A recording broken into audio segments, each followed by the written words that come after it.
মা কার্তিক মাস তো পুরো নিরাম নিরাম করে গেল, অঘ্রাণ মাস তো পড়ে গেছে। আজকে যদি চিকেনের আইটেম কিছু বানানো চাই তাহলে কেমন হয় বলো তো? তাহলে চিকেন সিঙ্গাড়া বানাবো। হ্যাঁ মা, বানাও।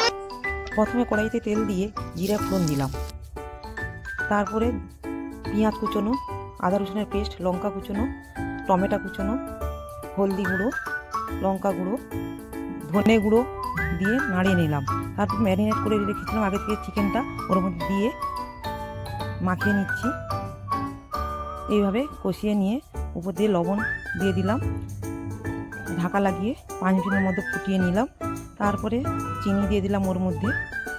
এবার আগে থেকে মাঝারি সাইজের আলু সিদ্ধ করে রেখেছিলাম ওর মধ্যে ভেঙে দিয়ে মাখিয়ে নিচ্ছি। মাখানো হয়ে গেছে, এবার উপর থেকে গরম মশলা দিয়ে দিচ্ছি, তারপর ধনে পাতা কুচো দিয়ে দিলাম।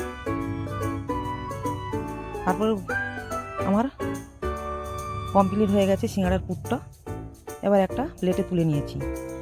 এবার এধারে সিঙ্গাড়ার ডোটা মাখানোর জন্য লবণ, জোয়ান আর সাদা তেল দিয়ে ডোটা মাখিয়ে নিচ্ছি। এইভাবে মাখিয়ে নিয়েছি। এর মধ্যে অল্প অল্প জল দিয়ে ডোটা তৈরি করে নেব। আমার ডোটা তৈরি হয়ে গেছে। এবার একটা একটা করে লেচি কেটে নিচ্ছি।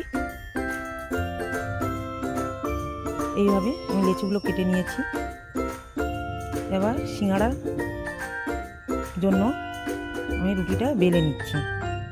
এবার আমার বেলা রেডি। এর মাঝখান দিয়ে ছুরি দিয়ে কেটে নিয়েছি।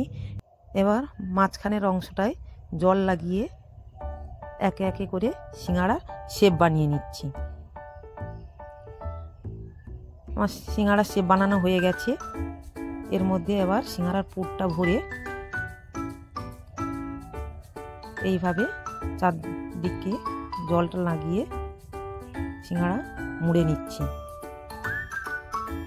এইভাবে সব সিঙ্গাড়াগুলো একে একে করে বানিয়ে নেব। দেখো একটা আমি কিভাবে বানিয়ে নিয়েছি।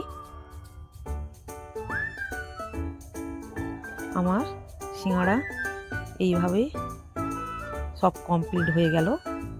এবার কড়াইতে সাদা তেল দিয়ে গ্যাসের ফ্লেম লো রেখে আমি এক একে করে লাল লাল করে সিঙ্গাড়াগুলো ভেজে নিচ্ছি। আমার সিঙ্গাড়া ভাজা কমপ্লিট। একটা এবার প্লেটে তুলে নিচ্ছি।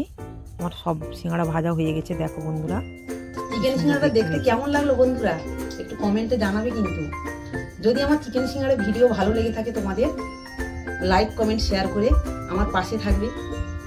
আমি আসছি আবার পরের ভিডিও নিয়ে।